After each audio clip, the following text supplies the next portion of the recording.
स्वर्ग सुमन के सभी प्रिय श्रोताओं को प्रभु यीशु मसीह के नाम में प्यार भरा सलाम। आइए प्रियजनों, हम आज परमेश्वर के वचन में चलेंगे और आज हम परमेश्वर के वचन में देखेंगे कि परमेश्वर के आधीन में होने के फ़ायदे क्या हैं। आइए हम परमेश्वर का वचन पढ़ते हैं। याकूब की पत्री 4 अध्याय उसका 7 वचन। याकूब की पत्री उसका 4 अध्याय उसका 7 वचन। इसीलिए परमेश्वर के अधीन हो जाओ और शैतान का सामना करो, तो वह तुम्हारे पास से भाग निकलेगा। प्रभु परमेश्वर इन बड़े वचनों के द्वारा मैं अनुग्रह से भरपूर करें, आमीन।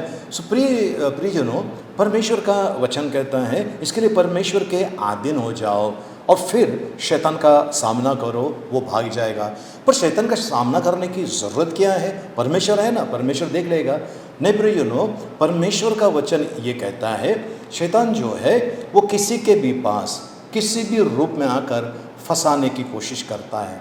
वो झूठ बोलता है, वो हर एक को अपने बातों में उलझाकर उनका सर्वनाश करता है। इसके लिए प्रभु यीशु मसीह कहता है सबसे पहले परमेश्वर के अधीन हो जाओ और फिर शैतान का सामना करो।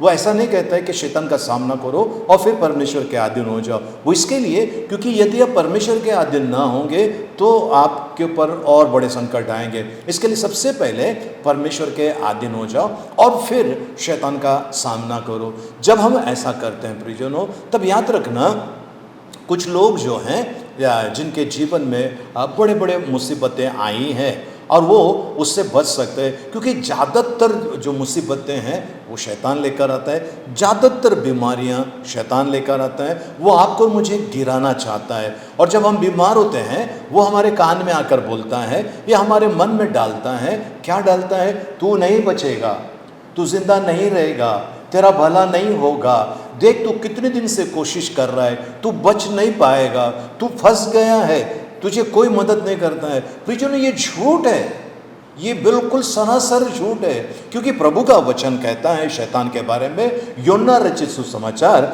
8 अध्याय 44 वचन इस प्रकार लिखा हुआ है, तुम अपने पिता शैतान से हो और अपने पिता की लालसाओं को पूरा करना चाहते हो। वह तो आरंभ से हत्यारा है और सत्य पर स्थिर ना रहा, क्योंकि सत्य उसमें है ही नहीं। जब वह झूठ बोलता तो अपने स्वभाव ही से बोलता है, क्योंकि वह झूठा है वरन झूठ का पिता है। वो झूठा है और झूठ का पिता है। उसका स्वभाव ही झूठ बोलने का है और उसने हमेशा झूठ बोला है। प्रियजनों, क्या आप इस बात को नहीं जानते? क्या आपने सुना नहीं? कई माँ बाप ने, है ना, या कई ऐसे तांत्रिक लोगों ने लोगों को बच्चों की बलि चढ़ाई है ये सोचकर उनको सोना मिलेगा, उनको चांदी मिलेगा, उनको पावर मिलेगा, वो चमत्कार करने की शक्तियाँ मिलेंगी। इसके लिए या खुद के बच्चे या दूसरों के बच्चे को उठा के लाकर उन्होंने बलि चढ़ाया है। अंत में क्या हुआ? कुछ मिला नहीं और ये जेल में गए हैं। ऐसा क्यों हुआ है? शैतान उनसे बात करता है और शैतान का काम है झूठ बोलना। आरंभ से उसने झूठ बोला है और वो झूठ का पिता है, मतलब वो झूठ गढ़ता है वो, और इतनी अच्छी तरह से गढ़ता है कि काफ़ी लोग उसके बातों में आ जाते हैं। लेकिन याद रखना प्रियजनों, यदि आपको आपके घर के लोगों ने, आपके परिवार के लोगों ने आपको घर से बाहर निकाला, चिंता मत करना, परमेश्वर आपके साथ में खड़ा है। अगर आपके अपनों ने अगर आपको धोखा दिया है, चिंता मत करना, परमेश्वर आपके साथ में खड़ा है। आपके पत्नी ने या फिर आपके जिससे आप प्यार करते हैं उस व्यक्ति ने आपको अगर धोखा दिया है, पीठ पीछे अगर खंजर भोंका है, आप चिंता मत कीजिए।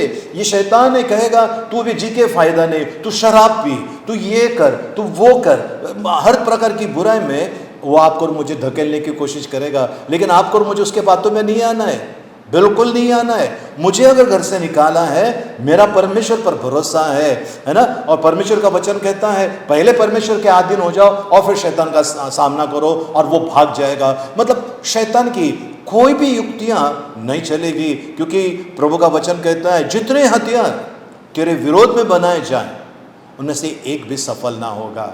लोग मुद्दे होकर तुझ पर नालिश करेंगे और तू सब उन सभी से जीत जाएगा, क्योंकि यहोवा के दासों का यही भाग है। प्रभु को कोटि कोटि धन्यवाद, कोटि कोटि धन्यवाद। प्रियजनों, इतना महान परमेश्वर हमारे साथ है। शैतान कहेगा कोई नहीं है तेरे साथ में, देख तुझे अकेला छोड़ दिया है, अब तू अकेला हो गया है। याद रखना परमेश्वर के वचन को।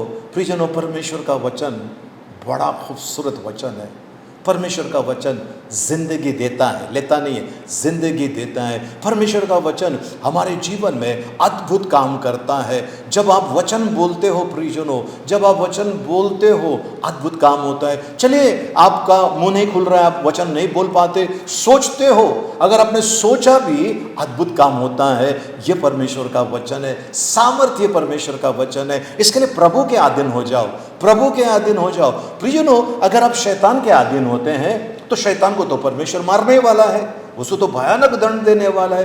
पर अगर आप परमेश्वर के अधीन हो जाएं तो शैतान को जो दंड मिलने वाला है वो दंड आपको और मुझे नहीं मिलेगा। आमेन, हालेलुया, प्रेज द लॉर्ड। प्रभु को धन्यवाद हो, प्रभु की स्तुति हो। प्रभु ने खुद कहा है, क्या कहा है? इब्रानियों की किताब 13 अध्याय उसका 5 वचन में इस प्रकार लिखा है। इब्रानियों की किताब 13 अध्याय उसका 5 वचन में इस प्रकार लिखा है, तुम्हारा स्वभाव लोभ रहित हो और जो तुम्हारे पास है उसी पर संतोष किया करो, क्योंकि उसने आप ही कहा है कि मैं तुझे कभी ना छोड़ूंगा और ना कभी तुझे त्यागूंगा। मैं तुझे कभी ना छोड़ूंगा, कभी ना त्यागूंगा। ये परमेश्वर का वादा है आपके लिए और मेरे लिए। परमेश्वर का वादा है प्रियजनों, और परमेश्वर अपना वादा पूरा करता है। इसके लिए वो कभी नहीं छोड़ेगा। कोई कितना भी कहे, कोई कितना भी कहे। हमारे पास एक प्रिय बहन है, उनको तो सबने आके बोला, कहाँ है तुम्हारा यीशु? तुम यीशु यीशु यीशु बोलते थे, अब यीशु कहाँ है? उनके ही सामने, उन लोगों के सामने परमेश्वर ने उस बहन को उठा के खड़ा कर दिया और वो बहन अच्छी हो गई। तब सबका मुंह बंद हो गया। हाँ, तुम्हारा यीशु अच्छा है, हाँ तुम्हारा यीशु काम करता है। प्रियजनों, काम परमेश्वर का वचन करता है ना? परमेश्वर का वचन काम करता है। मुझे परमेश्वर अगर नहीं भी दिखाई दे, उसका वचन तो मेरे पास है। वचन जब मैं बोलता हूँ, है ना, इसके लिए क्या आप परमेश्वर के अधीन हो गए हैं? क्या आपने अपना सब कुछ परमेश्वर के हवाले कर दिया है? तो प्रियजनों, बस इंतज़ार करना, अच्छे दिन का आपके और मेरे जीवन में आएगा, जो परमेश्वर देता है। कोई मनुष्य नहीं, परमेश्वर देता है। वो अच्छे दिन आपके और मेरे शुरू होंगे जिस समय आप परमेश्वर के अधीन हो जाते हैं। प्रियजनों, कई बार ऐसा हुआ है कि हमने अपने मोबाइल को उसका वायर लगा दिया, चार्जिंग को रख दिया है, स्विच ऑन नहीं किया है, और एक आध घंटे के बाद जाके देखते तो बैटरी चार्ज नहीं हुई। क्यों नहीं हुई? क्योंकि मैंने स्विच बंद किया है। भले मैंने वो चार्जर लगा के रखा है, लेकिन स्विच ऑन नहीं किया है। वैसे प्रियजनों, आज सिर्फ प्रभु का नाम लेने से कुछ नहीं होता है। प्रभु का वचन कहता है कि उन दिनों में बहुत सारे लोग आकर कहेंगे, हे प्रभु, हमने तेरे नाम से ये किया, तेरे नाम से वो किया। प्रभु कहेगा, मैं तुझे नहीं जानता, क्योंकि तुमने मेरे पिता की इच्छा को पूरा नहीं किया। आज प्रियजनों, हम परमेश्वर के पास आते हैं और परमेश्वर से कहते हैं, प्रभु मैं आपके अधीन हो जाता हूँ, आपके पास आता हूँ, मेरा सब छोड़कर मैं आपके पास आता हूँ, मेरा ताबा ले प्रभु जी। जब आप इस तरह से प्रार्थना करोगे, याद रखना प्रियजनों, अद्भुत काम होने वाला है। शैतान जिसने घेरा डाला है आपके और मेरे चारों तरफ, वो वहाँ से भाग जाएगा। उसको भागना है, क्योंकि जहाँ पर परमेश्वर की आराधना भक्ति होती है वहाँ पर वो रुक नहीं सकता है। हमारा परमेश्वर महान है। वो यीशु मसीह जो सच्चा है, जो आपसे मुझसे प्यार करता है, उन्होंने इस तरह कहा है दुष्टों के बारे में। नीति वचन 4 अध्याय उसका 19, नीति वचन 4 अध्याय उसका 19, दुष्टों का मार्ग घोर अंधकारमय है, वे नहीं जानते कि वे किससे ठोकर खाते हैं। दुष्टों का मार्ग अंधकार में है, वो नहीं जानते किस चीज़ से ठोकर खाएंगे। लेकिन प्रभु के लोगों को उसकी चिंता करने की ज़रूरत नहीं है, क्योंकि प्रभु यीशु ने स्वयं कहा है, जगत की ज्योति मैं हूँ। सो प्रेज द लॉर्ड। प्रभु को धन्यवाद। वो जगत की ज्योति प्रियजनों आज आपके और मेरे अंधकार में जीवन के अंदर उजाला लाना चाहते हैं। बस प्रभु के अधीन हो जाओ, प्रभु के पास आइए और कहिए, प्रभु यीशु मेरा ताबा ले, मेरे जीवन के अंदर आपका कार्य होवे। ऐसा आप प्रार्थना कीजिए, पूर्ण रीति से अपना जीवन को उनके हवाले कर दीजिए। आपकी परिस्थिति बदल जाएगी, आपकी परिस्थिति बदल जाएगी। परमेश्वर बदलना चाहता है। क्या आप चाहते हैं कि आपकी परिस्थिति बदल जाए, तो प्रियजनों आइए हम परमेश्वर के पास आते हैं। मैं आपके लिए प्रार्थना करना चाहता हूँ। तैयार हैं आप? प्रार्थना करें।